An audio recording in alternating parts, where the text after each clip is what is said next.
and gentlemen, please welcome Elder Scrolls Online Game Director, Matt Firor. Hi, guys. Hey, everyone. Welcome to the Future of Elder Scrolls Online panel. I'm Matt Firor. I'm the Game Director on Elder Scrolls Online. Before we get started, did you guys see that Doom thing they did last night? Really hard to follow that up. That looked awesome. And while I'm on that, thanks to id and Bethesda for having us here to talk today. It's a great honor. It's the first QuakeCon I've been to, so it's been a lot of fun so far. Love it. I love the people. It's great to walk around and see gamers doing what they do best. So thanks for having us.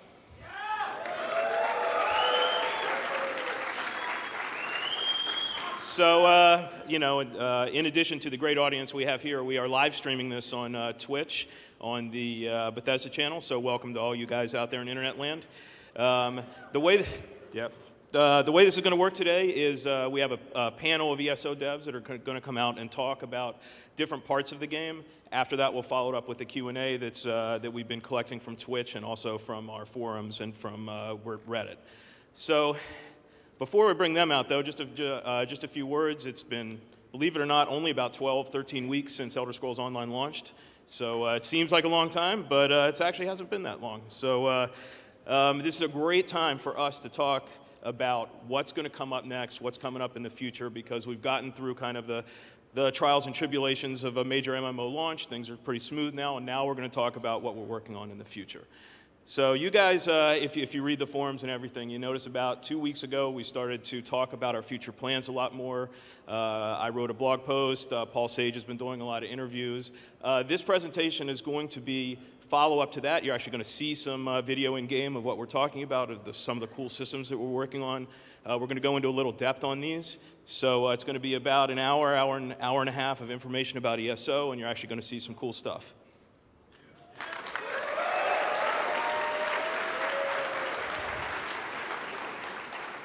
So before I get started, I want to, before we get everyone out here, I want to talk about the team. We have a really, really great dev team on ESO. These guys are tons of experience, and I cannot think of a better bunch of people to work with. So I'm going to bring them out one at a time, and I'll introduce them as I go. First up is Brian Wheeler. He's our lead PvP designer. He's going to be talking to you about the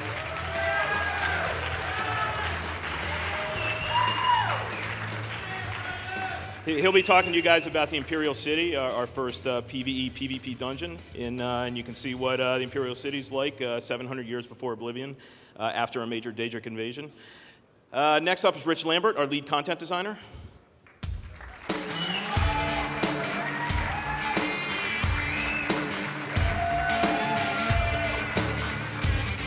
Rich is going to talk about things we're doing to help with grouping, systems that we're working on, and some new areas of the game. Next up, Jesse McIntyre, our lead client programmer.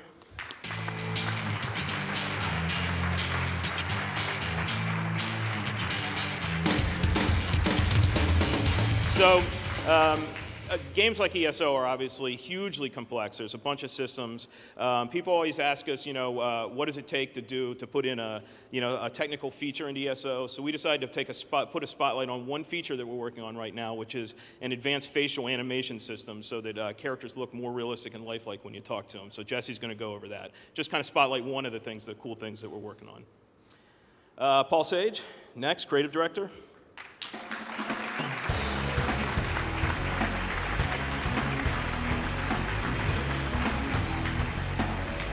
Little known facts about Paul Sage, he is indeed a Dallas native. So,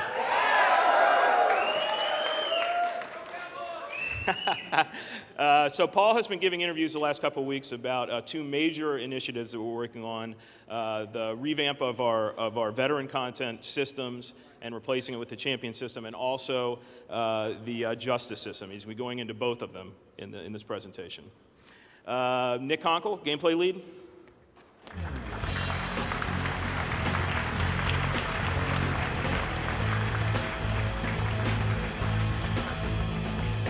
Nick's going to be talking about one of the most requested features in ESO, which is spellcrafting, and he's going to show off some videos too. And last, but certainly not least, is Jared Carr, our art director.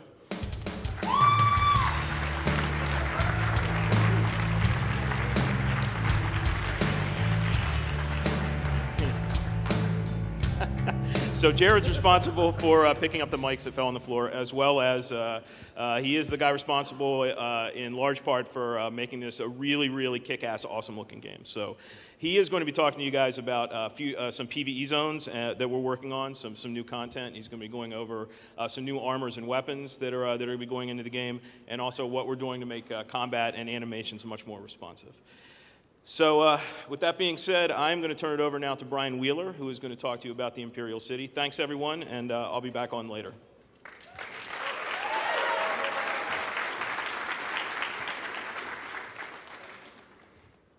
Well, now that the boss is gone, before I talk about Imperial City, again, I'm Brian Wheeler, the lead PvP designer, and we have had a PvP contest here at QuakeCon. It's been great having the team show up, having you guys show up to support them. It's the first ever PvP contest we had, and we have our 3 finalists for tomorrow. Come out to the booth, cheer them on. You see them on Twitch out there, and we hope you guys like watching it as much as we like having them fight in it. So let's get to the meat, right? People have been asking about Imperial City ever since we pretty much announced. So now we're going to finally give you some details of it. First and foremost, it is a PvP zone. You get to go in there, kill enemy players. I mean, why wouldn't you? It's in Cyrodiil. It's PvP flagged. Not only is it PvP flagged, but there's also a lot of really cool monsters in there to kill. There's bosses, mini bosses out there, some of which you'll see in some videos coming up, that the team has done a really good job making them look pretty much badass as possible. The other big point about it is that you get to rid Imperial City of Molag Bal's minions, and this is his last-ditch effort. He's trying to take over Imperial City with that huge anchor. If you've been inside of Cyrodiil at all, you've seen the white gold tower with the big anchor on it and the chain sticking into the city. This is your chance to go in there and experience that content and actually capture several districts. When you capture the districts, you'll get a lot of rewards for it. You can actually respawn at a district once you own it, much like the keeps out in Cyrodiil. So that's a really cool bonus that we're adding to it.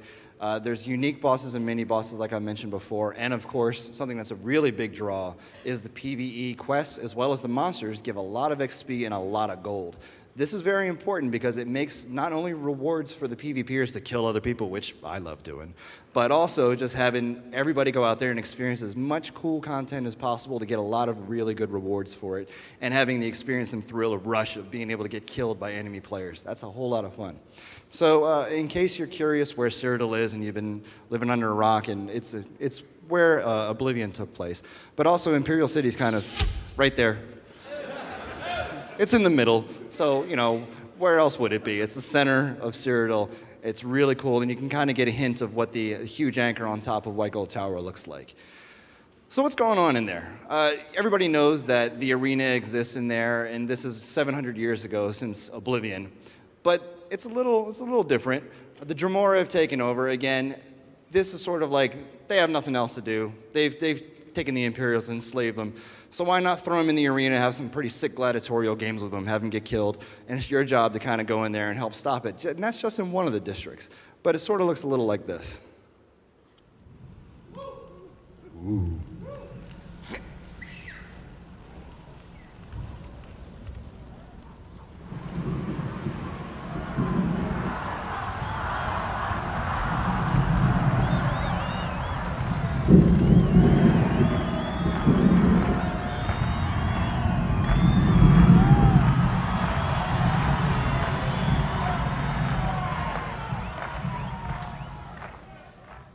Dremora were cheering on, the guys getting all murdered up. I feel bad for them. But you get to go help them out. So, one of the next districts is the Arboretum. This is another one of those very iconic districts that we wanted to show that it isn't completely taken over yet by the Cold Harbor. You get to see a little bit of flora and fauna in here that's not fully corrupted, and you get to go in there and help make sure that that life carries on when you kick out the Dremora. And it looks a little bit something like this. Again, you'll recognize some Imperial architecture. You see the Imperial sigils, and we're doing our best to make sure it stays faithful to Oblivion, just like what we did with Cyrodiil.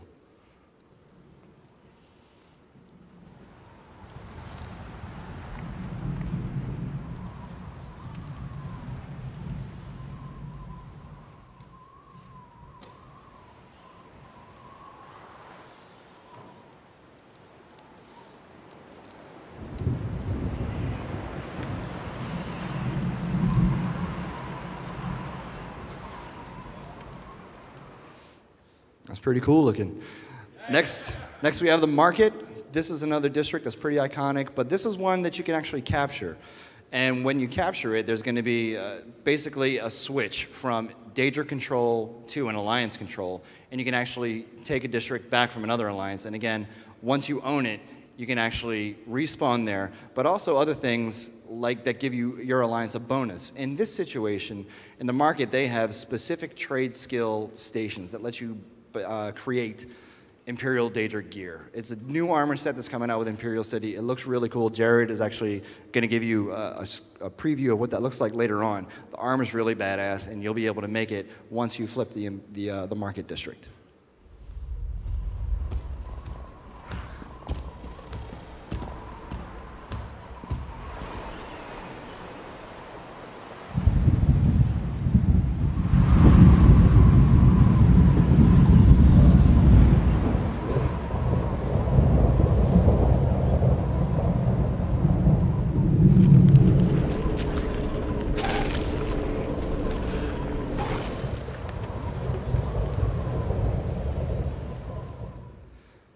That was pretty cool. So in that center area, you saw the impact crater where one of those large anchors comes and slams down into the district. That's a lot of fun to actually fight off the enemies as well as see that thing snap and shoot back up.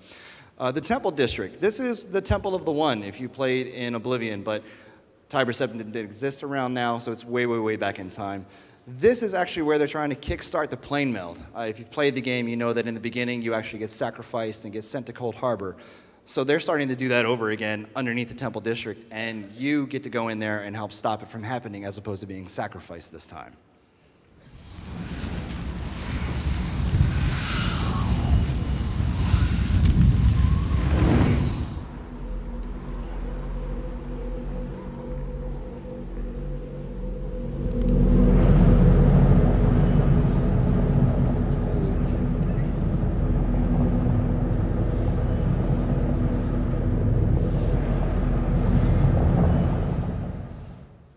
I think my fillings just fell out, so.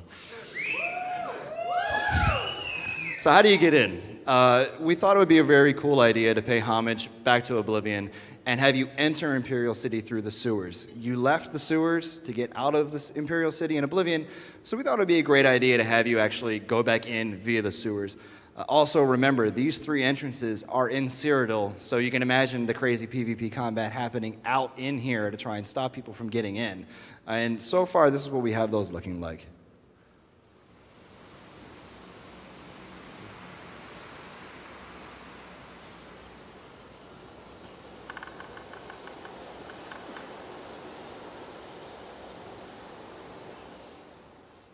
So nice and serene now, but you know when people are camping those, that's going to be a nightmare.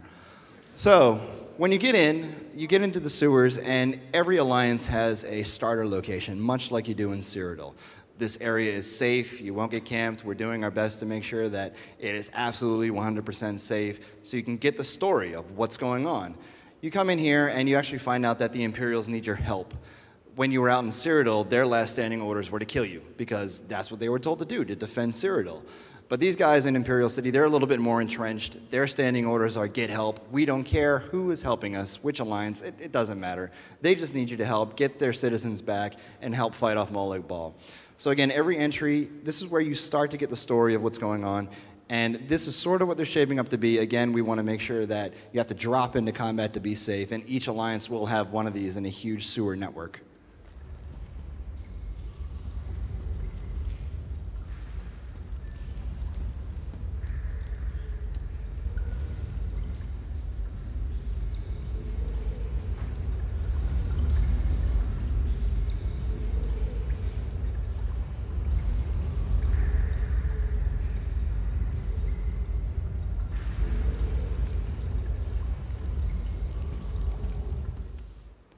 So again, each alliance has their own entry location. They're all connected with a large sewer network, and with a lot of sewers you'll recognize from Oblivion. But we added some new sections to make sure that you actually crossed with the other alliance's path.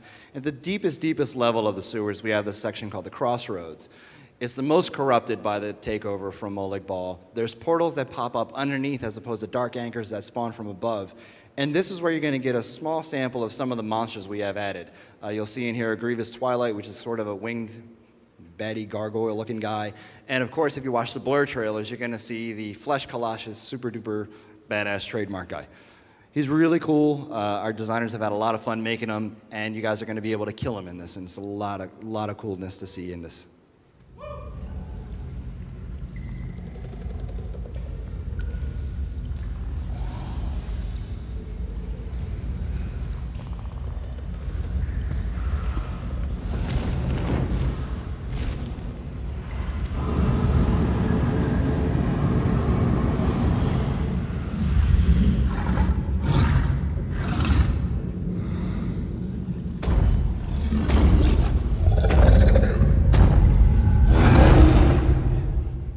He's big, he's mean, he's out to get you. So that's just a taste. I know we didn't have many PvP stuff shown in there, but I want to show you the environment that you're going to be able to kill people in, as well as the coolness of Imperial City. Again, you get to take districts over, you get to respawn in it. That's a new twist. Only one alliance is in at a time. So that means when one side comes in, the other side's sitting there, you get to wipe them out. Or even better, you can camp out in Imperial City, wait for another alliance to flip it, log back in, and kill them. So there's all kinds of dirty tricks you can do and have fun with Imperial City because it's PvP flagged. And there's going to be a lot of cool content in there, new armor to get, and I hope you guys are going to have a lot of fun playing it as much as we have making it. Next, I'm going to turn it on over to Rich, who's going to give you some really cool stuff about content and all the great things they're doing.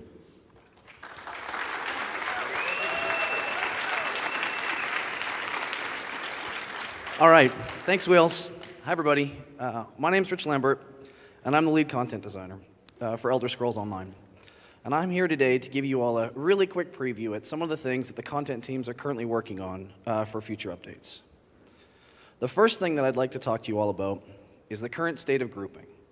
Now, we know by frequenting the forums, we're on Reddit, we're on other social media websites, and we understand that grouping didn't quite hit the mark. It's a little bit tedious to group.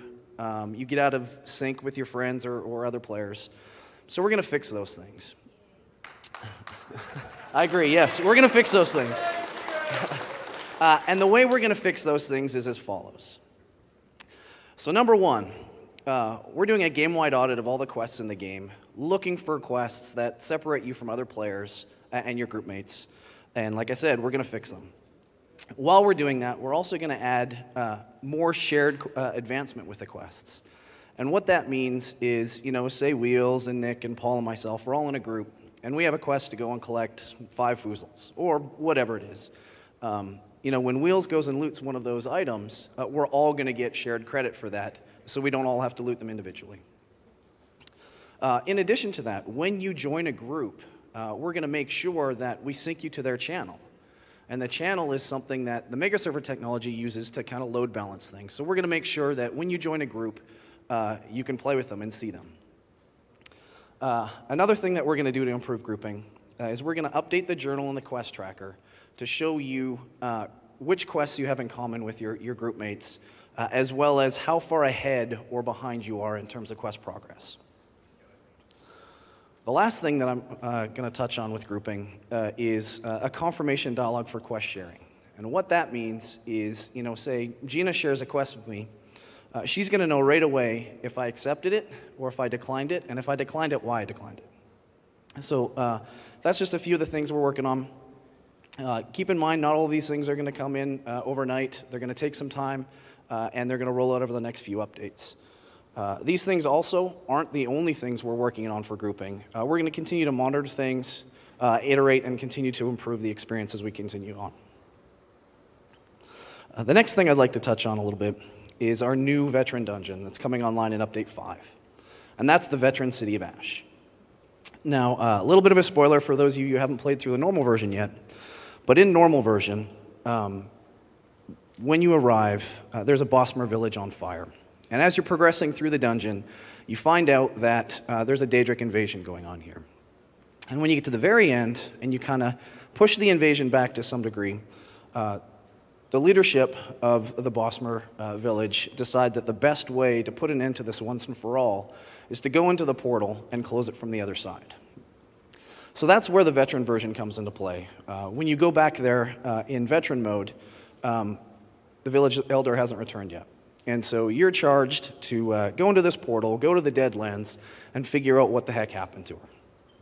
Let's take a look at what things are looking like right now.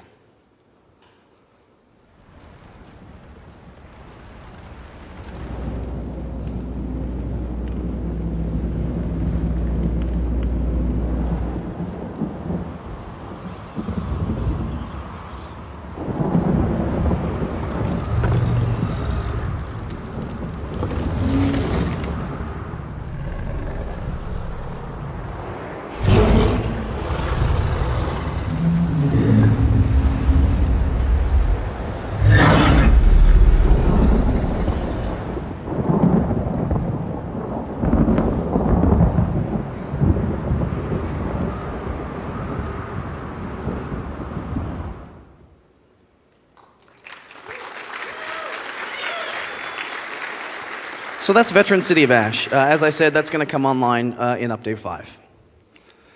While I'm on the topic of dungeons, I'd like to talk a little bit about some of the feedback that we hear from you pretty frequently. Probably the most common bit of feedback that we get is that you really wish that you didn't outlevel the dungeons so quickly. You know, it's a shame that, you know, after you've outleveled them, you can't really ever go back unless you go and play in the veteran mode. Another bit that we hear pretty frequently is some of you are still really struggling with solo instance difficulty. And so we're going to fix those things, and the way we're going to fix those is to implement dungeon scaling. So what that means is when dungeon scaling goes live, all solo and group instances are going to scale to your level, or your group leader's level. That includes any monsters in the dungeon, any item rewards, item drops, XP, gold. We're going to scale them up so you can play the way you need to play. In addition to that, solo instances are also going to monitor your progress and your performance. And if you're really struggling with a particular encounter, they're going to dynamically update the difficulty to make it a little bit easier for you to get through there, and so you're not punching your monitor in frustration.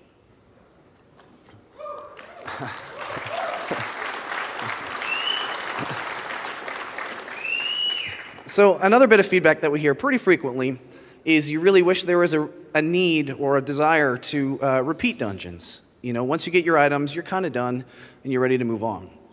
So, you know, dungeon scaling helps with that to some degree, but we can do more. And the way we're going to do more is we're going to leverage the Undaunted. We're going to add in a new daily dungeon quest, or a series of daily dungeon quests that we're calling pledges. And what we're going to do is take the Undaunted skill line, expand it out, add in a bunch of really cool new passives. And so when you're doing these daily dungeon quests or pledges, you're going to get a really good chunk of Undaunted XP to help you level up that skill line a little bit better, but you're also going to get these special keys. Now these keys are really cool because they open very unique treasure chests that are found in each of the Undaunted headquarters in your Alliance capitals. Inside these chests are some really, really powerful items that just look amazing. And if you don't believe me, when Jared comes up, he's going to show you some of these armors, and I think you're really going to get excited. They're awesome.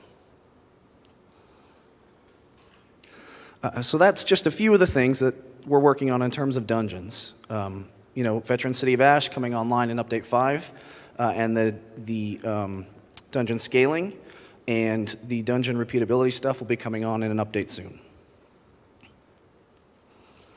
The last thing I'd like to touch on is Craglorn, the next chapter in the Craglorn storyline. So most of you, or a lot of you, have played through the first two chapters, and those focused in on the Mage and the Warrior Celestial. This third chapter centers around the Scaled Court, and you finally putting an end to them.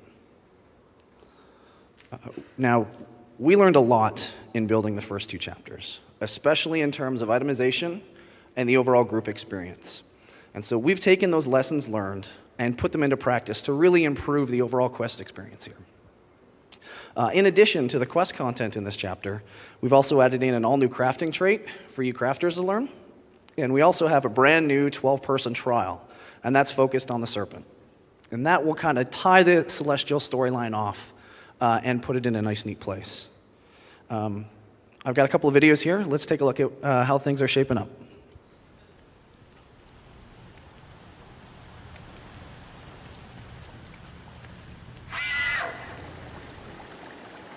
That's not a cloud.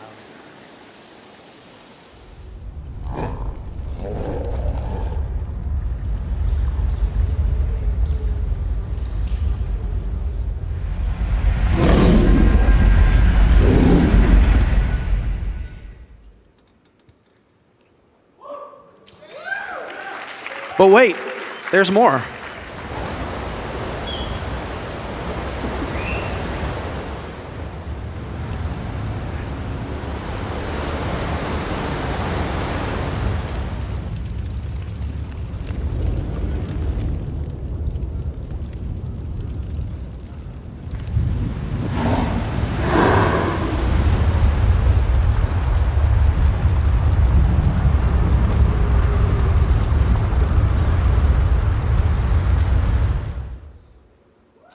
There we go.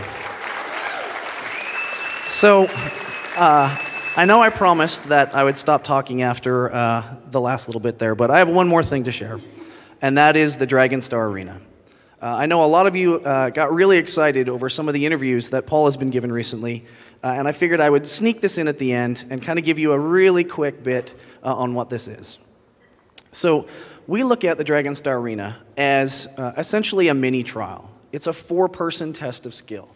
It's you and your group against a series of PVE encounters. And the better you perform, the further you progress. And the further you progress, the better and better the rewards are. Now, there's 2 difficulty modes in this arena. One is a normal mode, where you can kind of play at your own pace and learn without any restrictions. And in veteran mode, we crank the difficulty up to like 15. It's really freaking hard. And implemented some life restrictions and a leaderboard component for those of you that love that stuff. Let's take a look.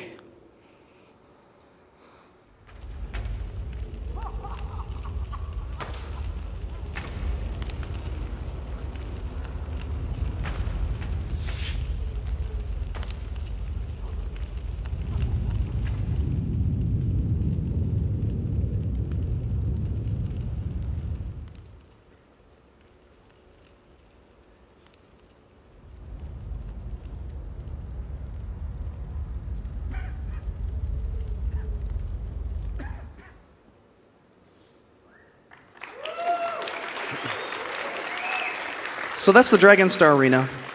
We have had a ton of fun playtesting this internally. I can't tell you how much fun we've had. Just last week, Paul and I were in a group, and we were, it was about a 2-hour playtest in the zone, and we made a beeline straight to the Dragon Star Arena and spent 2 hours in there, getting slaughtered, killing things, just dying in unimaginable ways. It was a lot of fun. Though I have to admit, we only got to the 3rd or 4th arena in normal mode.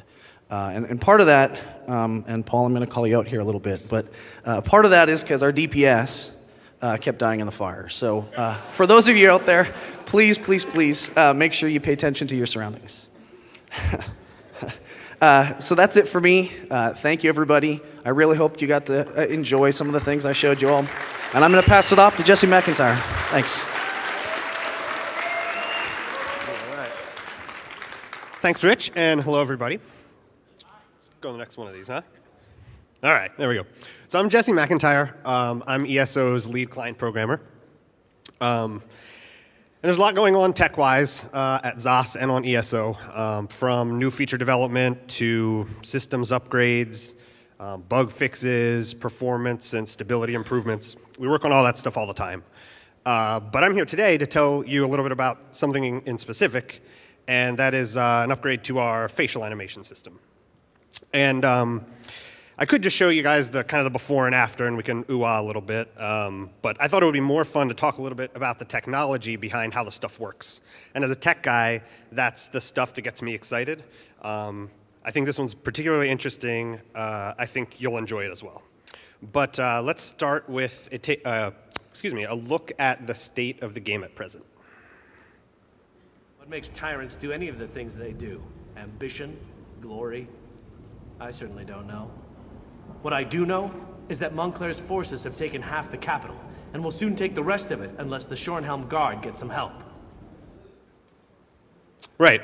So what do we have here? We've got a character with one bone in the face for the jaw in specific, a couple bones to move the eyebrows. You saw a little expressiveness in there.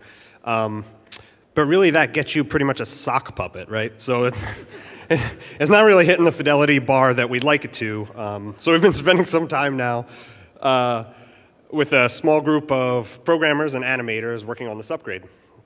And at the core of it, the upgrade is powered by face effects. You've probably heard of it before. It's a technology we've licensed. It's in a lot of games, a lot of your favorite games most likely, but it focuses specifically on the facial animation part. And what I find most interesting is kind of how it works. What it does is it takes audio and text of the dialogue as input. It does a bunch of analysis on it offline, and it identifies phonemes, right, in the dialogue. And phonemes are the linguistic term for the individual sounds that we make in speech. And in English, there are exactly 44 of them. Sorry, one more here.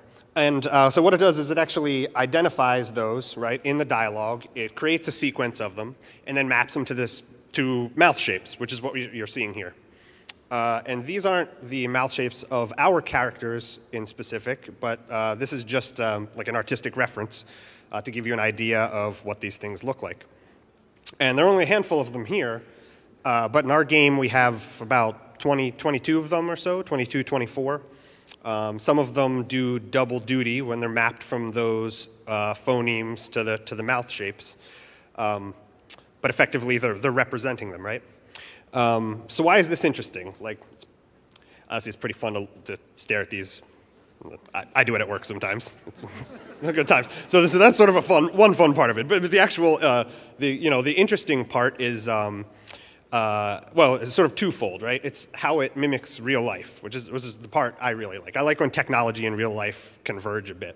And it's important that we kind of author them this way because of how our brains work, right? When we're watching somebody speak, whether it's somebody live or in film or in video games, your brain expects to see these mouth shapes occurring as you hear the speech, right? So think of like your favorite kung fu movie, with overdubbed dialogue, right? It just feels wrong when you're watching it, but you get used to it after a while, right? So that's okay. Or like you're streaming video off the internet, and it's a bad stream, so the audio's off a little bit, and at first you're like, hey, what's wrong? But then you quickly identify the fact that, those mouth shapes aren't actually matching up with what you're hearing, so it throws you off. So that's much of the importance of, using a technology like face effects to make things believable. So that's sort of like the base of the technology, right? But then there's a whole additional step, which is our artists and programmers working together to actually take our characters and create believable mouth shapes. So actually, we'll advance here one more. Actually, look at a fully formed character. This is one of our, I think this is probably the Breton male, but this is an example of kind of the extents they have to go to get these shapes right. And sort of it looks subtle here, but it actually, it's really important that these are shaped properly, like I was mentioning before. You notice when they're off just a little bit. And in particular, our game is really, is a little bit more complicated in that not only do we have a lot of dialogue, right? We have over 120,000 lines of dialogue translated into 3 languages, which is huge, right? I did a little research before this and identified that like your average feature-length film has something like 1,000 lines of dialogue. So think about the scale, right? And for that reason, we don't have the luxury of really going back and looking at the face effects output, and modifying it to get it to look exactly right. So our artists have had to spend a lot of time, getting these mouth shapes just right across all of our races and genders. And as you well know, we have the humanoid races, but then we also have the beast races, which have a very different facial structure. And so, they spend a lot of time focusing on those in particular. And then on top of that, as you're probably also aware, we have a really robust character creation system. And part of that allows you to modify the face which also modifies the facial structure underneath the hood. So, so they also have to take that into account when they're authoring these things. And you've probably noticed running around in the world, but not every Breton male looks like a Breton male, or Khajiit looks like the same Khajiit next to him, right? Our content developers have those same tools you do in the character creator to change the structure of the face. So they need to take all of those structural modifications into account as they go. So it's actually a really complicated process, but I think the results are beautiful. And while this is very much a work in progress, I think it's coming along really well. So let's take a look at that before and after. They don't think we need the Dominion to survive. They think the Queen is making a mistake, elevating the Bosmer and Khajiit to be equals with the High Elves. Racists, isolationists, and general idiots. What makes tyrants do any of the things they do? Ambition? Glory? I certainly don't know. What I do know is that Montclair's forces have taken half the capital, and will soon take the rest of it unless the Shornhelm Guard gets some help. Betrayal. She turns against her people after years of service, and she spoke of my betrayal? She obviously could not be trusted. But you have proven your worth. So there you go. So again,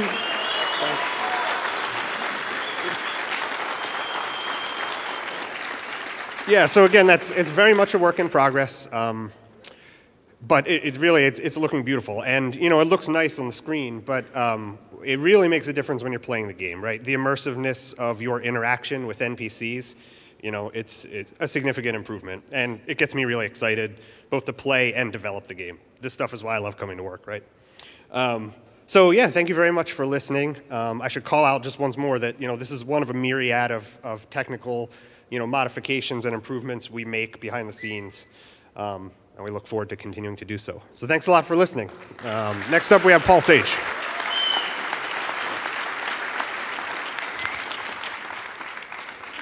Thank you, Jesse. Hi, everyone.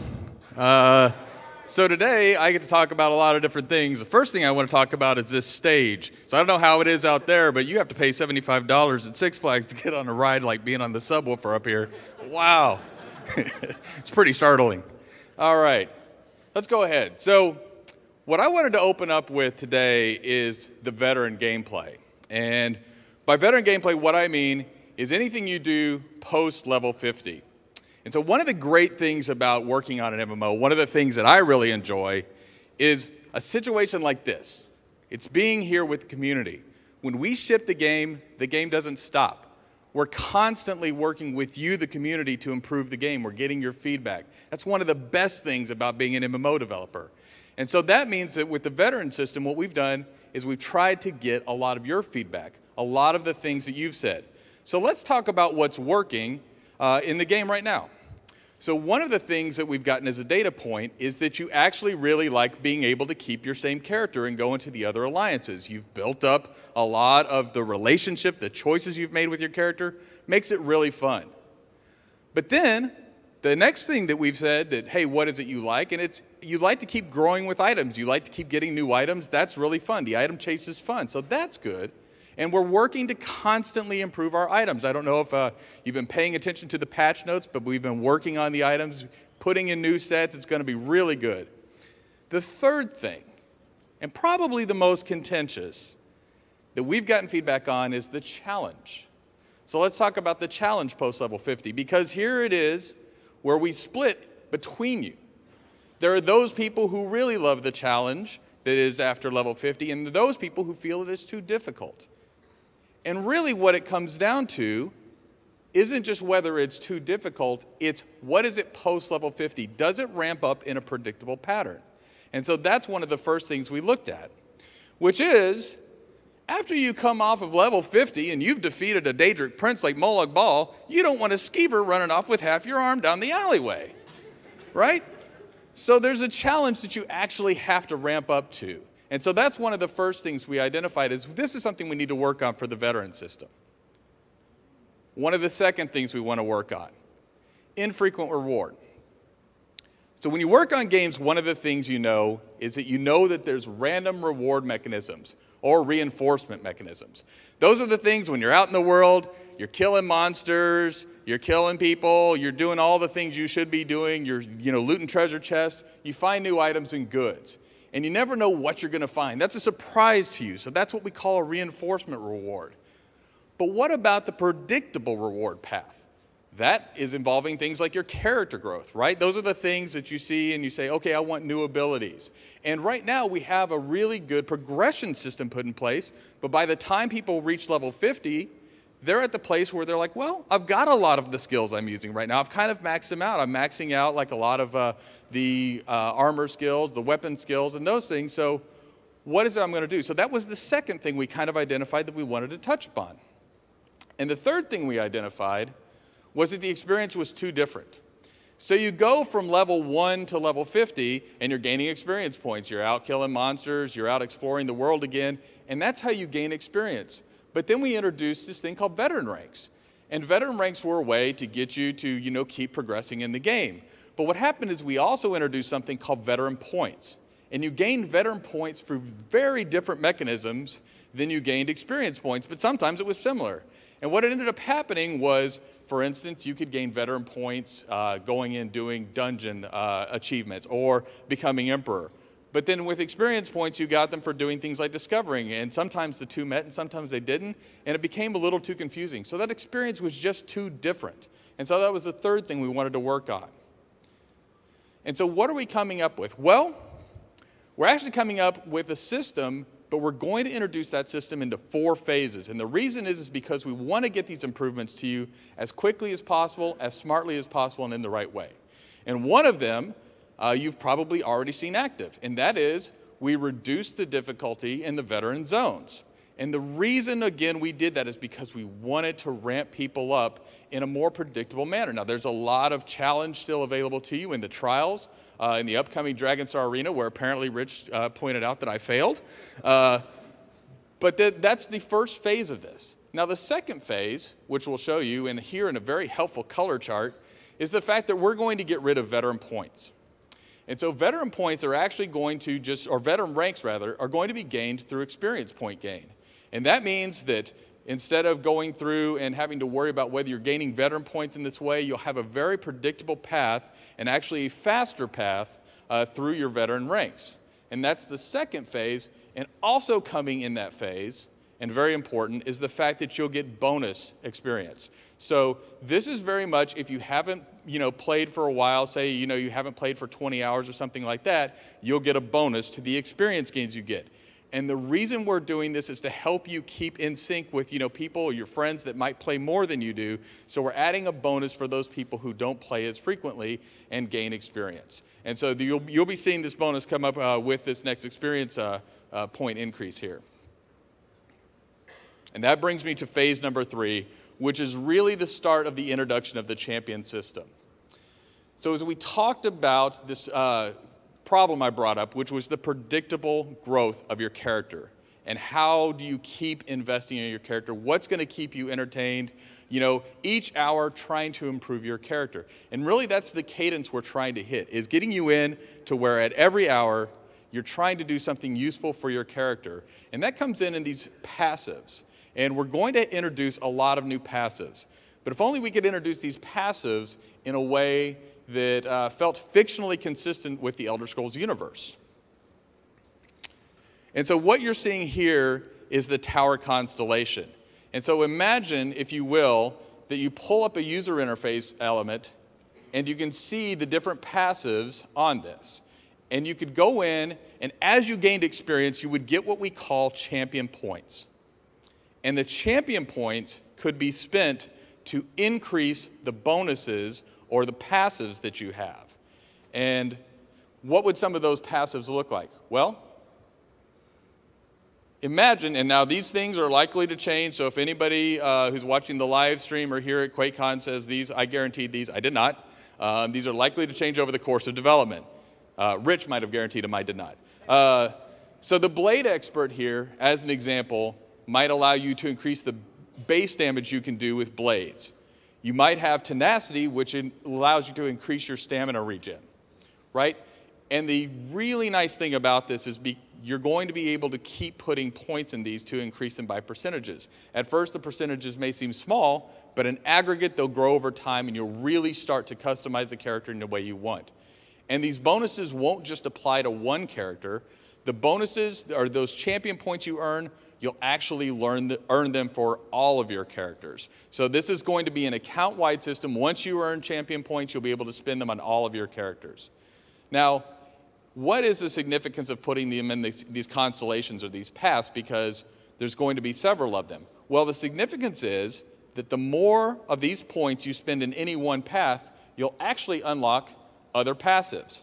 So for instance, if you're really bad at picking locks on treasure chests like Nick is, then you might need this impatience bonus, which gives you a significant increase to your chance of success for forcing locks.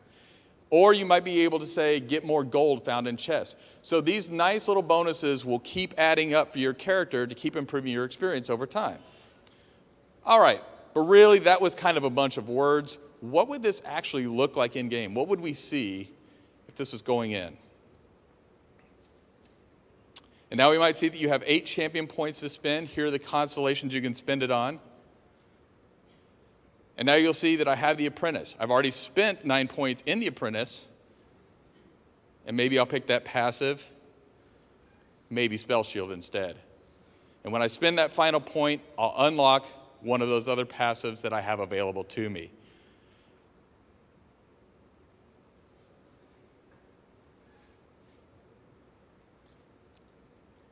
All right, so that's just a brief introduction as to what the user interface will look like for something like the champion system, which is an aggregate system improving your character. The fourth phase of this is introducing new gear that'll be available to you in a slightly different way. Right now, when you get gear, you have a limit on what you can equip, right? And that could be the veteran rank limit. We actually want to eliminate that because we want your gear to be meaningful to you, yet still not separate you from other players, right? So, you heard Rich talk about making sure that you could keep playing with other people in an easier method, and that's what we want to introduce. So we're going to introduce a system whereby the new weapons, the new armor, the new items you get in the game are going to come in with the new content. You might even think of this like seasons. And these new weapons will actually be available in any one given season. So if we introduce Imperial City, as an example, we might introduce new weapons. And the rarity of those weapons, the availability of them in Imperial City, is what's going to keep those a little bit more rare. Now, any content that was released before Imperial City with these champion weapons or armor or items, that content is actually going to have been around longer. They're going to be in the economy more.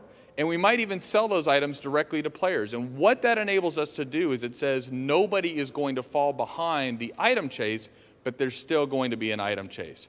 So again, that's just a sneak peek at the champion system that's coming out. So there you go. So that's how we're going to address making sure that there is still a really meaningful system after level 50.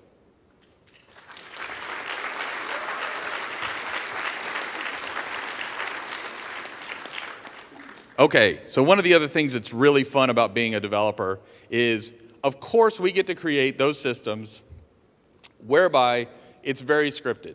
You get to go on quests. The quests are really fun. But what's really entertaining is to set up those systems, excuse me, where we don't know what you're going to do, where the game acts more like a simulation, where if you go into the game, you see these NPCs, you see things, you see situations that you can act upon, and the game reacts to what you do. And that's why I'm excited about this system, which is the justice system. It's all about emergent gameplay and the way in which you're going to act with the game. Let's see what that's going to look like.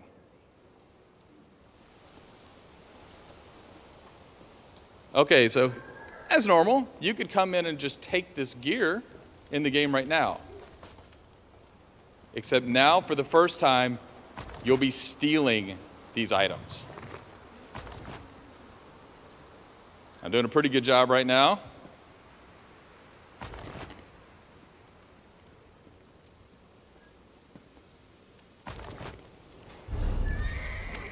And instead of the items not having any value, they'll actually have value if they're stolen. But to sell those items, you're going to have to find fences around the city.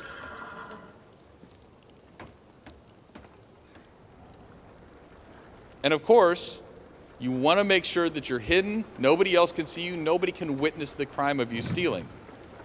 Stop! Faith! That isn't yours. Now hand it over. Now you can see that a guard will now accost you if you steal, and you'll be able to pay your bounty. So, You'd best be moving along. Indeed I should. So I'll be able to pay my bounty, and it'll clear everything of my crimes, but it'll also clear all the stolen goods that I've taken. Now, stealing's only part of the miscreant activity which we encourage our players to involve themselves in. Someone help! So we would like to encourage everybody to start killing NPCs in the game.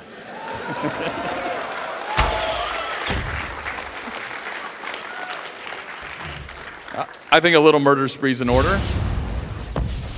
Oh, even the clergy's not safe.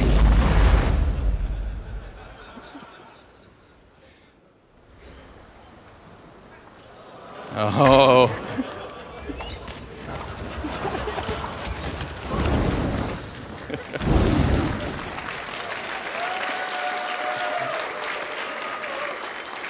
Stop right there, criminal scum. All right. Now I can't afford to pay my bounty. Oh boy. Prepare to die.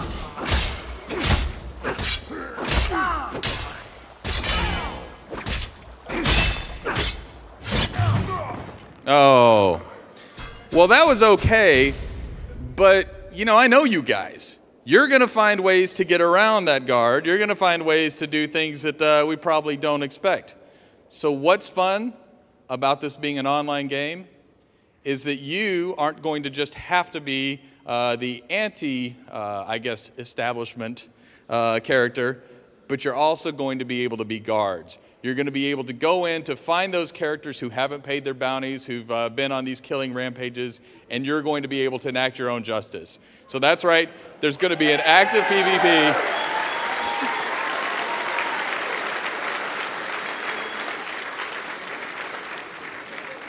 That's right. It's active PvP in the world. It's just turning the game over to you in ways that I really like.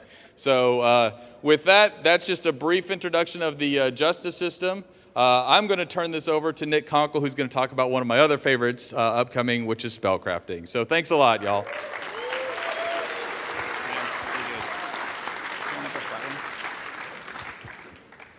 Hello, friends. I know we all said that, but I just wanted to do that too. Okay, so I'm going to go ahead and talk about the spellcrafting system. My name is Nick Kronkle. I'm the lead gameplay designer for ESO. And thank you. Spellcrafting is a system that a lot of people have been asking about for a pretty long time. It was a big favorite of everyone in Elder Scrolls Oblivion. And it's safe to say that it's something that's really exciting because it allows so much flexibility and creativity for your builds and your characters. Now, spellcrafting is what it sounds like. You're going to be able to find and combine various effects from spells in the game, some of which will look very familiar, and create new abilities that you can put on your hotbar and permanently have part of your character. And you can have a hotbar full of entirely spellcrafting abilities. You can mix and match them with weapon skills or class skills, but there's just a lot of flexibility that will be added to the game as a result of it. And pretty much the first thing that everyone says to me when I encounter you guys, wherever it is, in the elevator, or on the taxi, in the airport, is that, yeah, it sounds pretty awesome to go ahead and be able to make whatever ability I want, but the first thing I'm going to do is make a 50-meter AoE stun that does a life drain and basically unbalances the game and will make it completely unfun. And so I'm going to go into a good deal of detail about how this system works and how you'll be able to have a great deal of flexibility in the spells that you make and can be creative in that way, while also being in a bounded system that isn't completely unbalancing to the game. So for starters, I'm going to talk about how the system is introduced. For those of you who've been playing the game, there's a quest line associated with the Mages Guild, and part of what you're doing for that quest line is recovering this island refuge that takes place called Ivea. And that refuge is a location for mages to go ahead and study and do research and have a greater understanding of magic. And having completed this quest line, you've really unleashed the researching might of the mages in the Tamriel. And one of the first things they discover is these ancient doorways that are hidden throughout the world that belong to some culture that no one's seen before. But what's interesting about them is, in some places, they seem to be intentionally part of these ruins. And in other places, they're kind of scattered about randomly, and that's part of the mystery of them that you'll be uncovering as part of it. What's particularly compelling about it is when these researchers discover the doorways, they seem to have hints about this new way of organizing magic into schools that no one in our time has seen before, but they should look pretty familiar to all you guys. And there'll be a sort of spells, again, that no one has seen before, and a lot of opportunities to discover new types of magic. So of course the researchers are super excited about it, and they'll be tasking you to go and find those doorways. And the act of doing that looks something like this.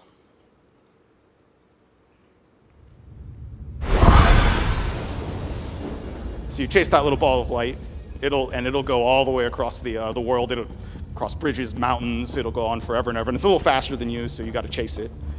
But it's no big deal if it gets away, because you can just recast it. It costs magicka.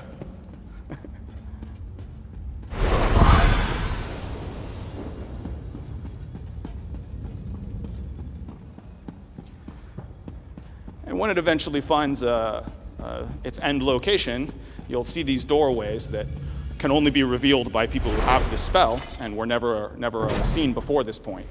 And they take you into these ancient classrooms. And they're a little run down because they've been around for a pretty darn long time. But in the middle of them is these tablets, these rune tablets. And they contain inscriptions in a language that's familiar to those of you who are familiar with the enchanting language from the crafting system. And this tablet, for example, is completely pristine. It's unbroken, but it's not always going to be that easy. You know, these things are going to be worn down, broken, and scattered all throughout the world. And it's part of your job to find the complete inscription and be able to replicate it yourself so that you can learn the underlying magic beneath it. And that looks a little something like this. This is an interactive UI similar to how lockpicking works, where you're actually just going to go ahead and use the tried and true message of charcoal and paper to recreate this spell. And collect it. And like I said, it's not always going to be 3 pieces like that. Sometimes it'll be broken into 2, sometimes 5, and sometimes maybe you'll be lucky enough to come across a pristine one. And it all depends on the spell that you're trying to hunt down. So there's a lot of exploration in the system and a lot of sort of discovery and intrigue. And when you do collect these papers, you would throw them into this portfolio that you're collecting over time. And as you discover different parts of different characters as part of the language, it's going to give you hints about what those spells might be. So this, for example, is Conjure Flame Adronach from the Conjuration School. And this is Lightning Bolt from the Destruction School. There are many, many spells like this in the game, and they'll, of course, be familiar spells from previous Elder Scrolls games. And over time, you're going to want to collect many of them, and it will take quite a while because the doors are well hidden, and it should take a good amount of exploration and research. But that's just the first part of the actual spellcrafting system. This just gets you to the door.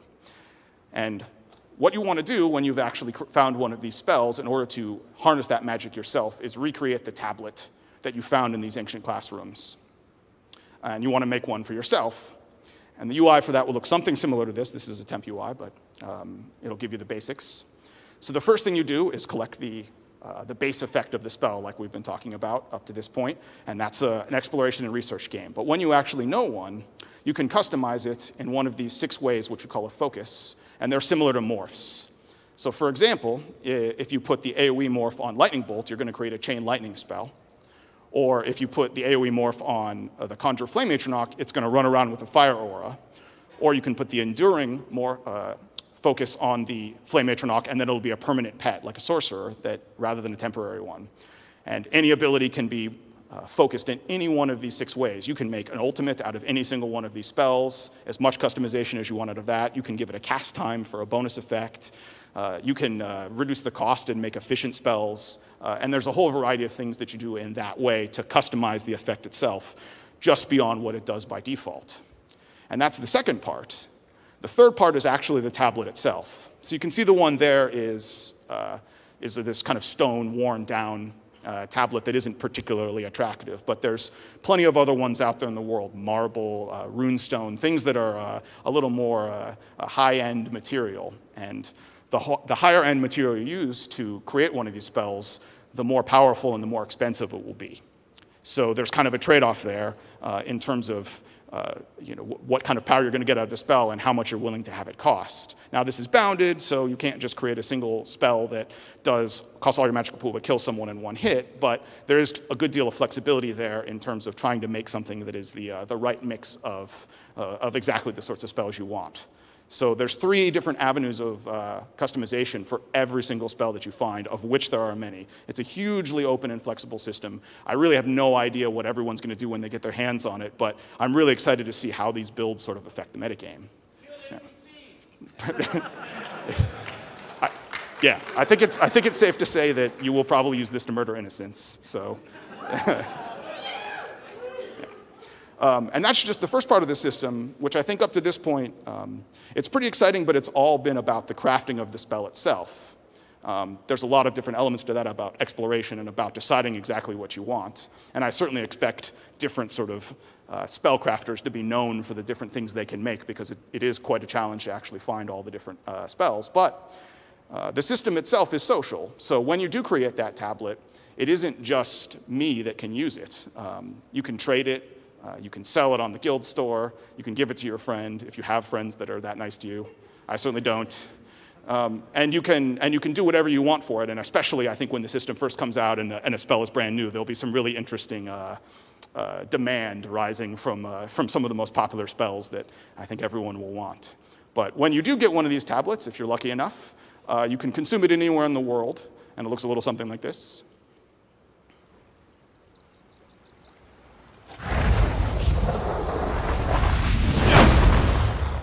So that would be learning a lightning spell.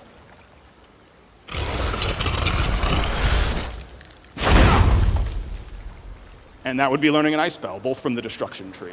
Now, every spell that you can learn from any school will have a unique effect associated with the School of Magic. And at that point, the spell is permanently added to your library of spells. You can cast it, you can put it on your hotbar, you can put it on a backup slot, or you can not use it at all if you want to for whatever reason. And if it's the first spell that you learn from, say, the Destruction School, then you'll actually get that skill line. And in the normal way, if you put this ability on your bar and gain experience and use it, then you'll be advancing your Destruction skill line, which has its own passives with it, so you can become a master of Destruction magic, fire magic, or whatever else you're really interested in doing that, maybe is something that you've really wanted to be able to do in all the Elder Scrolls game. It's a build that, that you've really wished you could make happen, but haven't been able to up to this point. I'm going to go ahead and give you a few more examples of the spells we're creating in this way, just to sort of tease it, but this is certainly not the full set. So that's Oak Flesh from the Alteration School. It's pretty cool. Wait for it. That's Muffle from the Illusion School. That'll make you very, very difficult to detect. Conjure Flame Atronach. Conjure Familiar. And that's Ice Cloak, the first two from the Conjuration School and the latter from Destruction. So a lot of these spells, of course, are going to be familiar, and there's many, many more that are available for you to unlock. And it's worth noting that every single one that you come across, all of those spells, all can be customized with any of the 6 focuses and with any of the different tablets you can find. So really, you can make a build entirely out of spellcrafting spells. You could mix and match however you want to. You can find Restoration. You can find Destruction. And it should be really exciting to see how that all develops. We really value a whole lot of flexibility and creativity out of a progression system, and I feel like this is really taking it to the next level, unbounded, and keep it open-ended so that we can see what sort of creative things you guys do. So that's all I have for the spellcrafting system. I really appreciate you guys listening, and with that,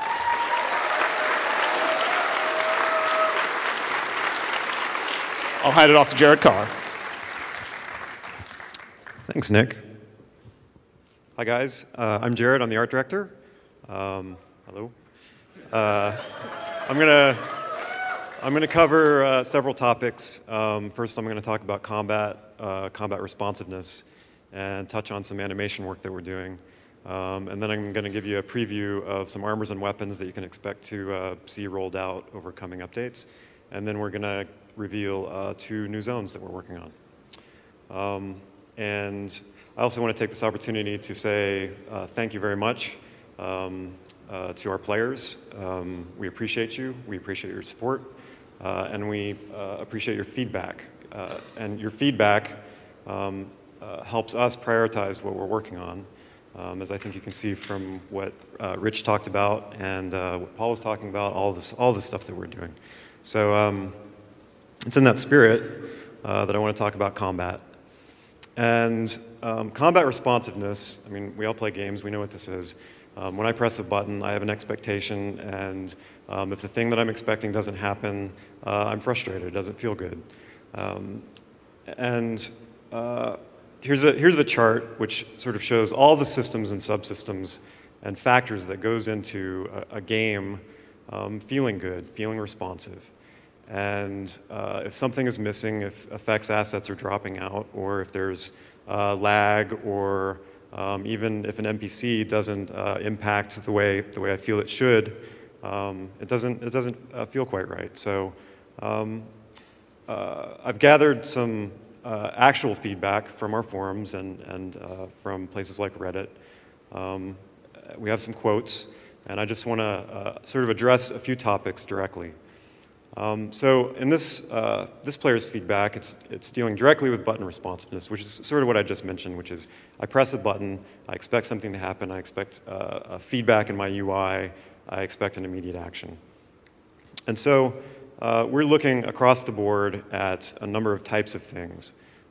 Small things like when I'm out of magic or stamina resources, I need that audio cue to hear that's happening. I don't always see the bar. We're also looking at the quick slot, so consuming potions, and those kinds of things where when you hit Q, you're in combat, you really need to know that you consume that potion. So these things sound like small things, but it adds up to the experience. We've put together a team of engineers that's dedicated specifically to these kinds of issues. It's an ongoing process for us. Another example is I play a Nightblade, and there was a point in time where I was hitting abilities, and those abilities for some reason were locking out. I was at a Dark Anchor, I died. We've addressed those issues, as well as a lot of other bugs. But through this process, we determined that we didn't have quite the diagnostic tools that we needed. And so we've implemented some better diagnostic tools for our QA department, and we're going through additional testing now.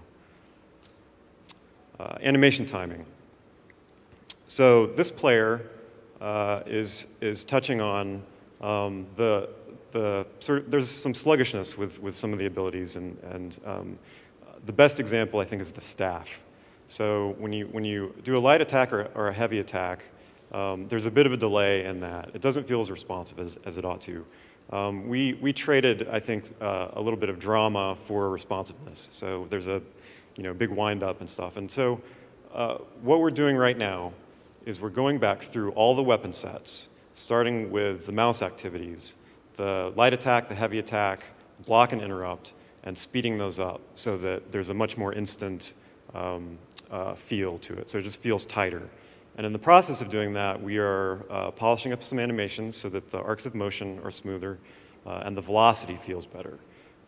And additionally, addressing some poses so that we can make some aesthetic improvements to poses. So right now, when you have a staff, you're really crouched down, and we want that to be more upright and tighter and faster, so it looks a little bit more realistic. Effects. So this player is making a comment about effects dropping out, and I assume this is mostly in high-density combat situations, PvP dungeons, where a lot of stuff is going on. So thank you, CornMuffin87. So there's a few things to cover here. We're allocating more of the budget the overall effects budget to combat particle effects specifically so that more renders on screen. And we're adding in a priority culling system. So what this means is there are effects that I care about more than others. And I want those guaranteed to be on screen so that they don't drop out. Because if I miss an effects queue, it could cause me to, well, die. So, we start with my abilities are most important, as are my enemy's abilities on me. I have to see that. It tiers down to the group, and then beyond that. But we're taking this a step further. We're going to put these groupings into the UI so that you can toggle them on and off. We are adding in an overall effects budget slider. So if you're on a lower spec machine, you can actually lower that, that memory. And then we're also adding in a radius that you can adjust for the distance at which effects will draw. And so all of these things combined with a priority system and these controls should ensure that effects don't drop out. And lastly, we're pre-caching all combat telegraphs to make sure that they're always in memory and therefore always play, because those are critical to your experience. And weapon swapping. In Update 3, weapon swapping is now instant and overrides all other combat actions. So there you go. Armor and weapons.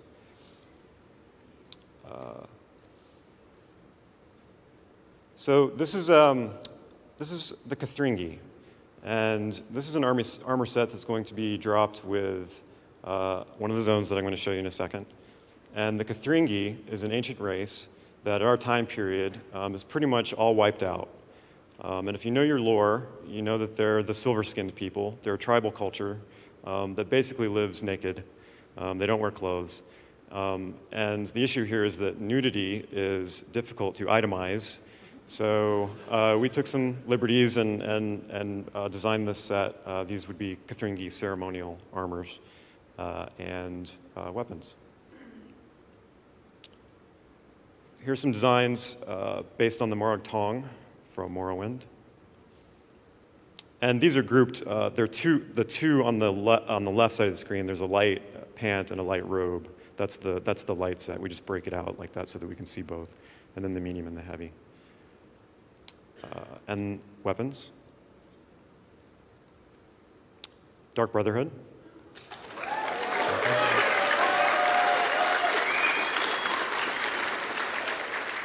And weapons. Thieves Guild.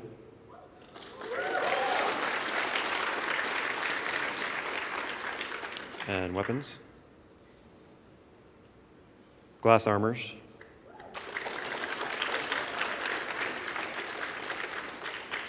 And their weapons. And this is a set of high-level PvP Alliance-themed gear for the Ebonheart Pact. And we'll do all three sets for all three alliances.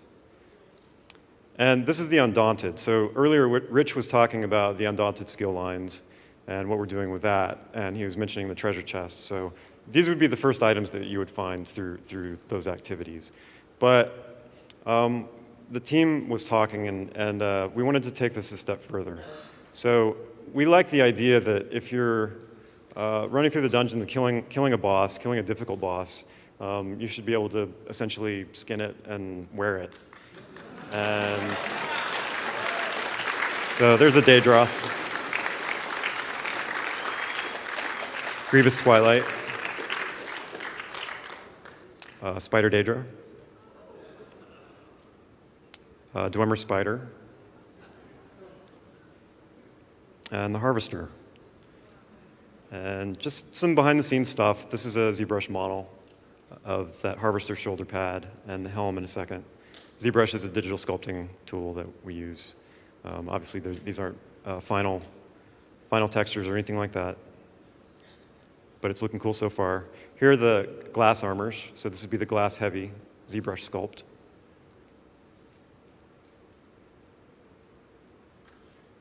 And the medium. And this is the Imperial Daedric medium. And these would be released with the Imperial City content. And that's the heavy. And here's some Dwemer armor in-game. The heavy. And the light.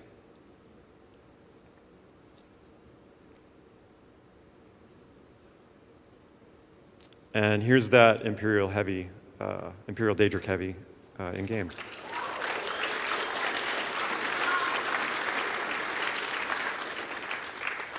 All right, so the first zone I'm going to talk about is an adventure zone. It's called Murkmire. And like Craglorn, it supports 4-man group content in the Overland and in Delves and 12-man trials. Murkmire is a province of Blackmarsh. It's in the southeast, under Shadowfen there.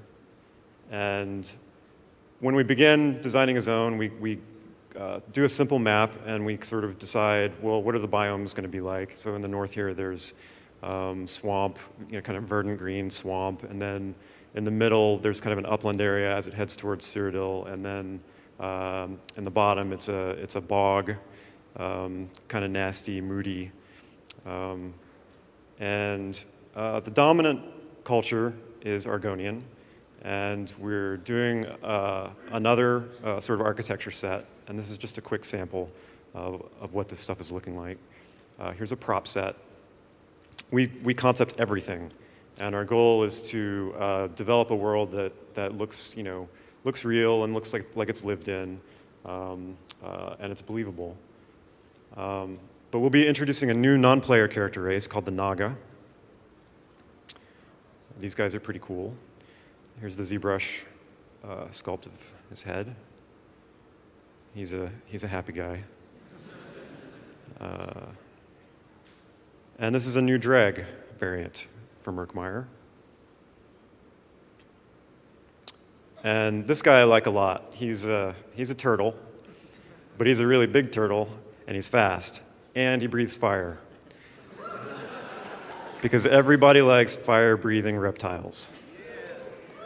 So, this is the Argonian behemoth. He's quite large, and I think he likes to eat naga.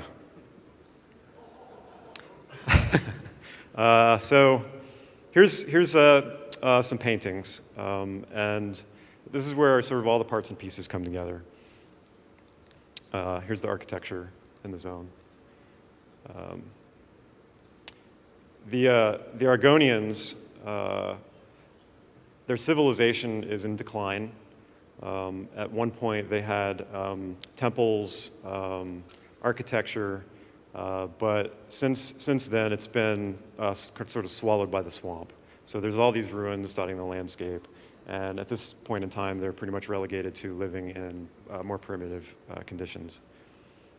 This would be that upland area headed towards Cyrodiil. More forest and swamp. And here's a shot of the bog, a little moodier, a little nastier. And some in-game footage. So this is how it's coming together. This is under sort of a simple lighting condition. Obviously, we have time of day systems and weather systems, and so the trees will animate and all that, but this is looking really great. More animated plants, a lot of carnivorous plants in this zone. You can see the fly traps there, and there's the behemoth posing for you. All right, and so, yeah.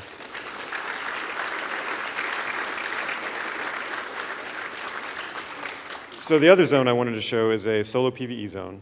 It's Hrothgar, and anyone from any alliance can go to this zone. Hrothgar is in the north. It's between High Rock and Skyrim. And Hrothgar, the backstory here is that Hrothgar was given to the orcs in their deal when they joined the Daggerfall Covenant. And this is important to them because their ancestral capital, Orsinium, is in this province. And that's the sort of black mountain there is where Orsinium would be. And what's happening in this zone is the followers of the Code of Malakath are distrustful of the Orc King Kurog and his Daggerfall Covenant allies because it was their ancestors, the Bretons and the Redguard, who destroyed Orsinium. And simultaneously, King Kurog is sympathetic to a sect of Trinimac worshippers. And they want to do away with the Code of Malakath. And so it's against this political backdrop that you will help rebuild Orsinium. This is Orsinium here. And thereby influence the future of the Orc people. Here's a shrine to Malakath in the wilderness. Here's a set of statues that you'd find in Orsinium. They're based off of an Orc armor set that will release with the zone, which you might find in a dungeon like this.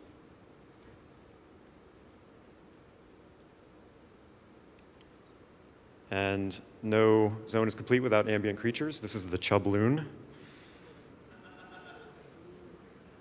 And a Horker. Give it up for the Horker, ladies and gentlemen. We save on polygons with only the one tusk. And a female giant.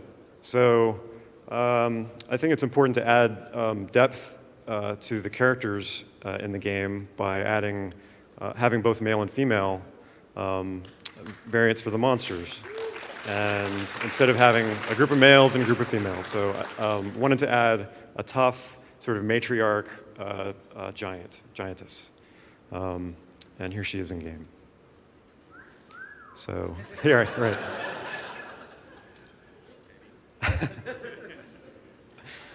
And I guess here's a couple of ogres looking for their companions. This is in the tundra of Hrothgar beneath Orsinium. And here's Orsinium itself. And this is a work in progress. We're still in production on this, but wanted to show this to you because it's pretty cool. We're spending more time on developing more organic cities so that it really sells the idea that this is a place that was built up over time and provides a lot more interesting areas for exploration. And it also looks really, really cool. Up at the top there would be King Kurog's throne room, which you can get to. And we're really excited about this. The team has done a fantastic job.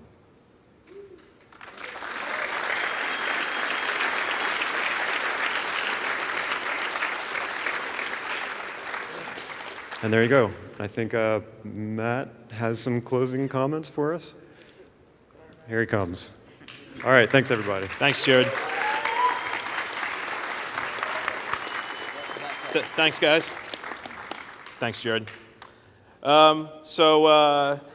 What you've seen today is obviously a lot of in-depth information on systems that we've been working on.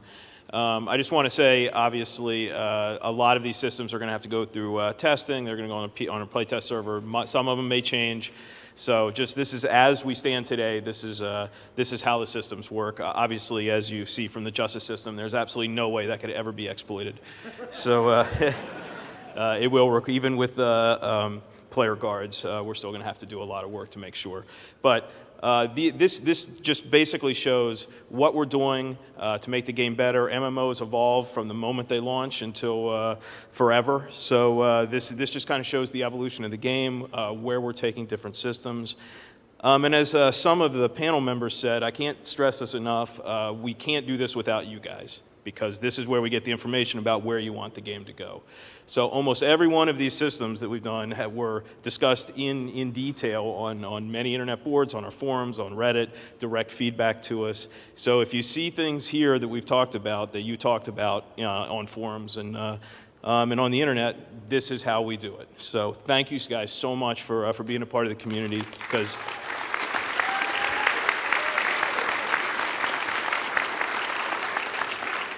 Because really, it doesn't matter how many cool things you see up here on stage and in the game without other people in the game. It's just not the same. So thanks a lot, guys. We're going to go into a Q&A here where we're taking questions live from our Twitch feed. And we have Gina and Jessica over there from our community team who have been... who have been moderating the discussion while this has been going on. So we thank them a lot for doing that. And they are going to do questions, and I think they're going to ask the questions. They have a mic, and then I'll pick who's going to answer. So we will go ahead and get started with that. All right. Is it on? Yeah. Hi, folks. So we're going to go back and forth. We have a series of questions. We pulled some earlier, and we also have some that we've been pulling from the Twitch stream during this panel. So, without further ado, Gina, you want to take the first one? All right. Okay, so this first question is from the forums. It's from forum user Taz. He asks, werewolves are in need of updates. It would be nice to see their form as a toggle to feel more beastly. Are there changes in the works for werewolves? And if so, can we get an idea of what they might be? Who wants the werewolf question? I say Nick takes that. Go ahead, Nick. Yes, absolutely. There are some changes in mind, and there's basically two phases of them. So for starters, we've received a lot of the feedback that people have been giving, basically saying that the ability is too expensive and not powerful enough for the amount it costs, and also it just doesn't last long enough to sort of really give you that satisfying feel that you want, to turn into a beast and start wrecking face. So the first phase of the update is really just going to be to bring those things in balance, basically increasing the damage, decreasing the cost, increasing the duration, making it just sort of a holdover solution so that it's more viable immediately. And then the second phase is we really feel like it needs a lot more breadth of abilities. Right now you can basically do a fear and a pounce, and that doesn't let you sort of take advantage of defensive abilities or self-heals or utility type spells. So we're going to be doing a pass to add several more active abilities to the tree so that when you turn into a werewolf you have a lot more options in addition to just being sort of in possession of more raw power. So those two things will be coming out fairly soon. Certainly the first phase very quickly, and then the second one as soon as we can follow after that. Thanks, Nick. All right, so I've got an easy one for you. This is from Ringading92. He wants to know who's the old man that appeared in the spellcrafting presentation. I guess I'll just answer that too. Hi guys, hope you're not sick of me. The answer to that is a special stonemason that the spellcrafting, the Mages Guild has conscripted to go ahead and make these for you. There's some lore surrounding him, so I don't want to spoil it, but I will say that you actually can get that costume and look like him too, so that's pretty cool.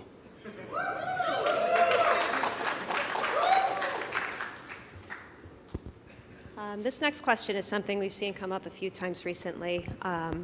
Will we ever see more character customization options like a barbershop? And that's from the guild, The Art of Warfare. I think Paul or Jared should take that. I think Paul will take that one. I mean, I know, Jared, if you don't mind me saying, I know Jared feels really strongly about this. They've actually been working on a lot of different customization options for players. So I think really the way we introduce it is going to be extremely important. And, kind of off the cuff, and again, like Matt said, anything is liable to change. The way I'd like to see this introduced is more of an RP mechanic where players can earn these and give them to each other. I think that's really a fun thing for people to be able to do. And so, that's something that we're working on. But I know the artists already have lots more customization options. So absolutely it's coming. It's just a matter of how and when. All right, Gina. Oh, so many to choose from. All right, so we had a lot of really good questions come out of the justice system presentation. This one's from GamerGuy11B from our Twitch chat. Is the offender caught stealing placed on a timer? Meaning, how long is he or she open to attack from other players in the cities, towns, etc. if caught? So we have what we call the KOS system. I mean, that's an internal name. It means kill on sight. And you saw the bounty. So the more bad things you do, whatever those bad things might be, add to your bounty cost. And eventually, you get into a state where your bounty is so high, you're just considered a kill on sight. And until you pay off your bounty, you're actually going to remain kill on site for a little bit. Now that may change as we're in development, but that's basically the crux of it. So we don't want you flip-flopping a lot, and the reason is when you have players who can enact justice, we don't want some weird timer going off in the middle of them fighting you where you suddenly are no longer KOS, and that becomes a weird situation. So I would say that if you're going to be a criminal, you're going to have to pay the cost. This is from forum user Seismic. I'm sorry if I got that wrong. He asks, why do some quests get broken from one patch to another? Yeah, that's a great question. Rich, you want to take that one? Sure, I can take that. The real reason there is there's just a ton of moving parts. When we go and fix, a quest in one area by, adding in or adjusting, a particle effect somewhere, it's not necessarily always going to work either every time, or it's not always going to work under certain cases, under certain load. And so we do our best to make sure we don't break anything when we're fixing them. And QA does a great job to help us out with that, but sometimes that stuff slips through. And we always remedy that as soon as we possibly can. Yeah, I think it definitely comes down to people play the game, especially in online games, much differently than sometimes than we think they are. And a lot of those cases are from just players finding imaginative ways to break the quest system without knowing it. So, but those problems have gone way down over time, so they're few and far between now. All right, so the Bluebird from our Twitch chat also would love to know, after seeing that facial animation presentation, when are they going to see it? Sorry, would you repeat the question? I didn't hear you. I just heard facial animation. When is it going to be? They love the facial animation presentation. They're really excited to know roughly when can they look forward to seeing that in the game. It's really unknown at this point. We're past the point, as you saw in the presentation, where the technology is working. At this point, it's more of a production issue, right? That when I was mentioning the 120,000 some odd lines of dialogue, 3 languages, there's a lot of there's a lot of scale to actually doing all of the face effects processing, validating it all through QA. And that's probably months of additional work, just making sure that when it does finally come out, it's looking as good or better than what you saw there across the entire game. So at this point, we really can't commit to a time period. It's kind of once we get past that large production point. But I'm glad you're enjoying it. Okay, next question is from forum user Hassel Hoffman.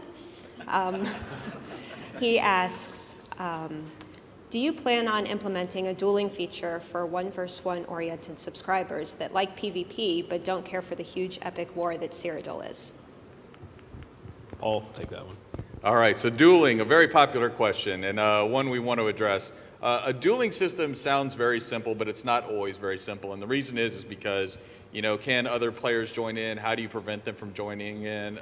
Under what circumstances are you able to invite people? How do you not annoy people? That's one of the, there's a lot of things to consider. I think when we have the justice system fully in place, then we will have the tools necessary just by having that system in place, to which we can look at getting dueling in. We're certainly not against dueling. We think it's a fun activity. It's just a matter of when we can get it in the game. I've got one from Erlex here in chat that I am desperately trying to scroll up and read. One sec. Okay, from Erlex. What are we doing to make PvP more meaningful in the future? Brian? What are the future plans for the PvP system? Mr. Wheeler. It's right there. Nothing. No, just kidding. That's just wrong. So you saw Imperial City is coming into play, and that's something that people have been asking for a while. And that is actually a space that you can actually say, this is mine now, it's not yours, and kick you out. It's not just one keep, it's an actual very important zone that's now yours. That's something that players have asked for. More gear. You saw the Ebonheart high-level gear that's coming in. And then we're also looking at figuring out how to advance your characters more as well. So it's not just, the continued fight for Cyrodiil. There's going to be Imperial City added to it, as well as more gear to get. And we're always looking at other ways to continually add in to your experience of maybe giving you more consumables to use. That's been another request. So there's lots of ways we can expand PvP, but we want to make sure we're not detracting from the Cyrodiil experience and Imperial City soon too. Okay, this question is from Leona. They're asking, when will we see some time sinks that are not related to fighting, such as mini games, housing, music system, horse races, stuff like that? Those are all great questions. So some of those things are under discussion now. No promises in the future, but some of the things you heard in the presentation today were getting towards that, like the justice system and things. Even though there is combat there, but we are definitely talking about ways to broaden the system. We've talked already in public about making the fishing system more exciting. We've dropped some hints about horse racing in the past, and we're going to continue down that line too. So there are things that we're working on, but we will reserve the announcement of those until we actually have more information and we know kind of better when they'll come out. All right, so Hans von Schmidt from Twitch has a burning question. Are we going to get new motifs? Are we going to get more motifs? Go ahead. Was Hans Schmidt? Hans von Schmidt. Oh, Hans von Schmidt. All right. Yes.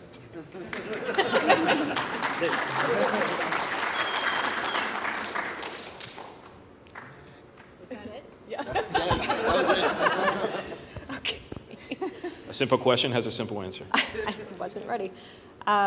This is from Kego. He asks, what are your plans for stamina builds to compare with magicka builds? Oh, great.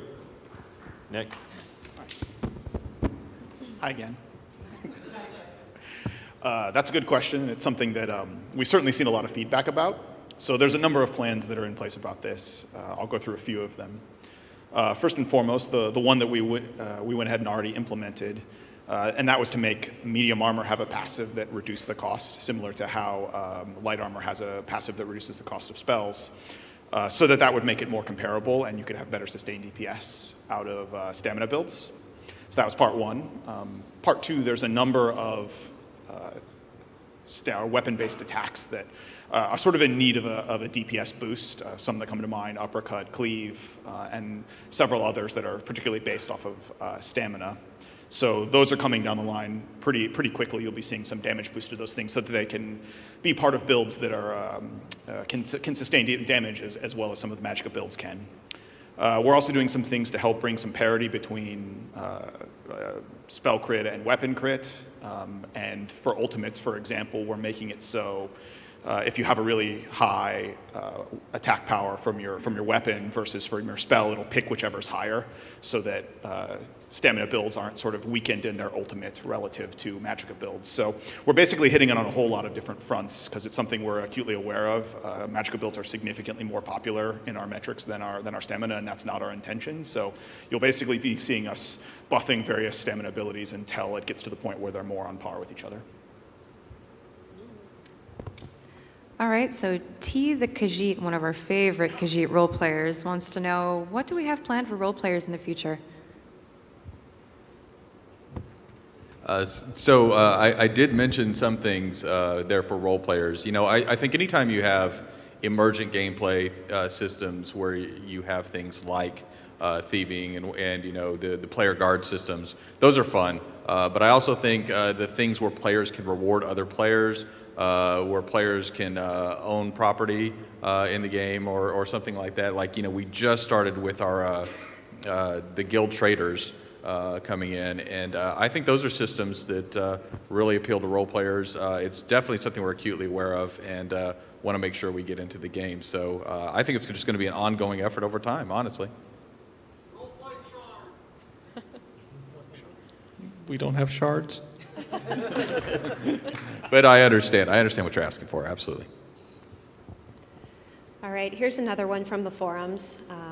The question is, the gold sink is way too high to play different specs. For somebody at vet level, you could be paying 20,000 gold just to respec one morph that does not perform as it should because the skill line is broken. Do you have any plans at all to address the issue of the respec costs? So to sum up, Nick, respecs cost too much and discourage people from alternate builds. I'm sorry, did you just say that? Who asked that? I'm sorry. That was the name I can't pronounce again. Seismic? Seismic. All right. Well, Seismic, yes. We're going to do a lot of things. So a few. First and foremost, we recognize that over the last 2 updates, and as well in this one that's coming in just a couple weeks, there's been a number of changes to abilities. So what we're going to do is for the first week that update 3 is out, we're just going to make respec costs extremely cheap, like 1 to 100 gold or something like that, so that you can mess around. I assume people would like that. So that'll get you some time to recreate the character based on some of the changes we've made or some of the things you found out in developing it.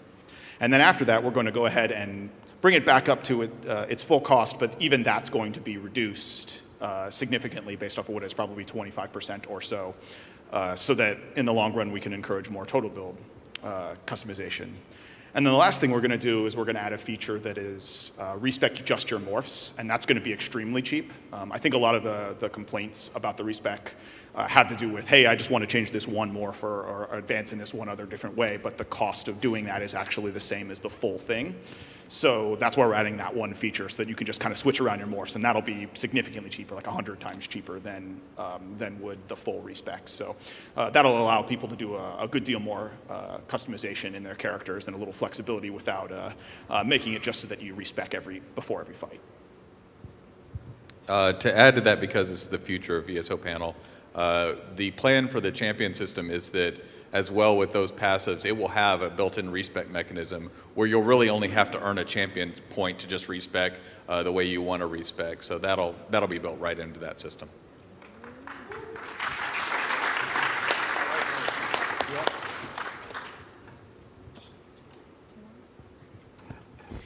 All right, we have one from Lord Simmerg off of Twitch. Sorry if I butchered your name. This is a long one. What are the developers doing, if anything, to help separate PvP from having a role in PvE content? For example, PvP passives and active abilities giving those who PvP extensively an edge over those who may only wish to focus on PvE content, not wanting to feel forced to do PvP in order to compete against others in PvE content. Nick. All right, everybody look at you. Hi, guys. I guess the answer to that, there's not going to be sort of a really straightforward one for that because it's a very per-case basis. I think a few of the things that they're probably referencing are some of the passives that are in the Alliance War skill lines, and I think a pretty good example is one like the Battle Resurrection. It used to be the case back in the beta where that would allow you to have a faster resurrection time all over the world. And what we did back then to correct for that was to make it so everyone had faster reses, and then that passive applied specifically to battle reses in Cyrodiil.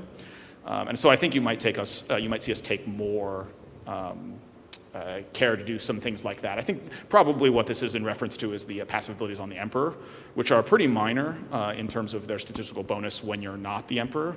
But it's something that comes up a lot in feedback about former Emperors being able to dominate various levels of play, and so it's something we look a lot at. And I don't have a specific change that we're going to make just yet, but we are definitely aware of it, and you'll know as soon as we come up with something for it, and we'll announce it to you guys. To add on to that, one of the things that we feel strongly about is that we don't want this to be a game where just because you're good in PvE, you can't go in and PvP and vice versa. So we've always felt very strongly about that, which is why we keep these things up, anything we introduce in the game should be viable in if you will, both systems of PvEP and PvE. So that's really important to us as well. So again, I don't expect us to keep going down a path of divergence. It should always be that you can go PvP if you want to PvP one night, and you can go PvE if you want to PvE the next. So here's one that's been kind of a hot topic recently. This is from Emperor Clytus. He asks, do you have plans to discourage Emperor trading? Emperor trading. Brian. Matt has authorized me to fly to every single house and cut their hard line. True story. So in 1.3, we're going to be making some changes. We know that this has been an issue. I've been watching the forums like crazy about it. There's going to be several things we're doing to work on this. First and foremost, condensing the amount of campaigns from 10 down to 5. That's going to leave it so there's pretty much lesser places for them to go and hide and do this. Another thing is that we are increasing the amount of alliance points it needs to become an emperor. Right now it's only 10,000 AP. That's going to go up to 50,000 AP in patch 1.3. We're also adding a very, very fast degrade rate to siege weaponry. We know one of the tactics that people are using is going to a keep, dropping 20 oil pots down on a corner so nobody can drop down weapons to really defend the keep if they wanted to. So when a weapon is not under control after 1.3, it's going to degrade really, really quick. And lastly, we're going to be adding a 3-day lockout to the guest and home campaign assignment, which is pretty big, considering some of the campaign's durations are going to get shortened to only 7 days, 2 weeks, and 30 days, along with the veteran and non-veteran campaigns, which have also been getting asked for.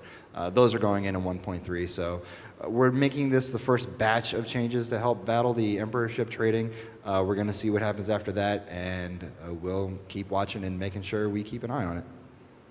But that's definitely, you know, the kind of thing that we wait to see.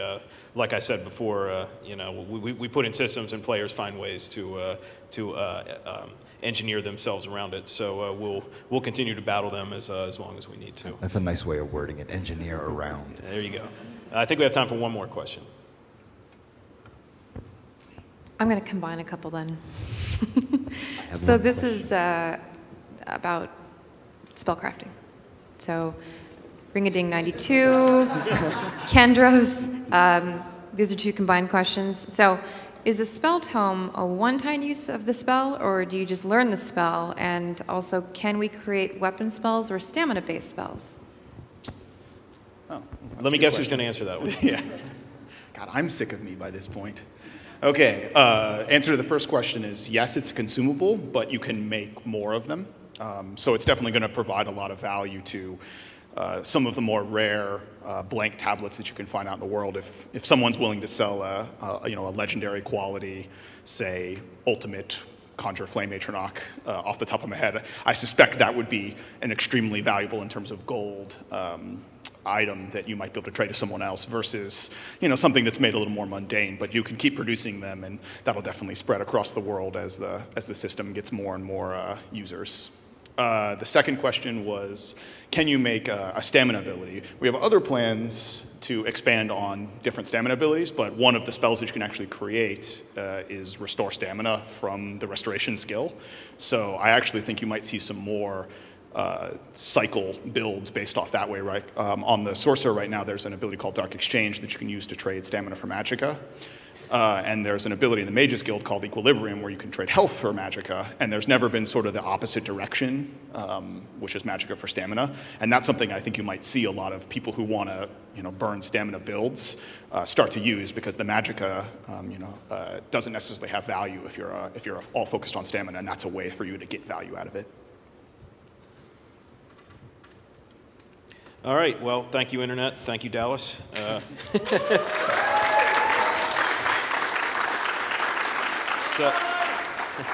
So it's been a great pleasure.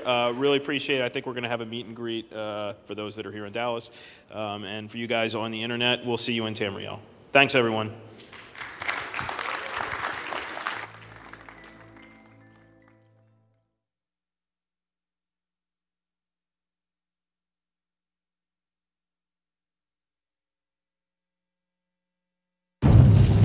This country is riven by civil war. The Emperor has fallen, and the ruby throne sits empty. Now is the time to strike.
calling you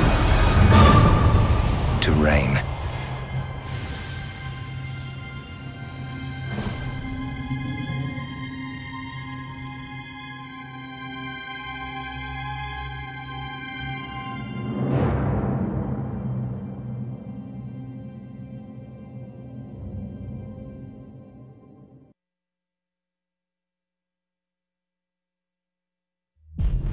We were standing on the edge of discovery. A powerful technology with infinite possibilities. Instead, we let them in. Fused in an unholy union of flesh and metal.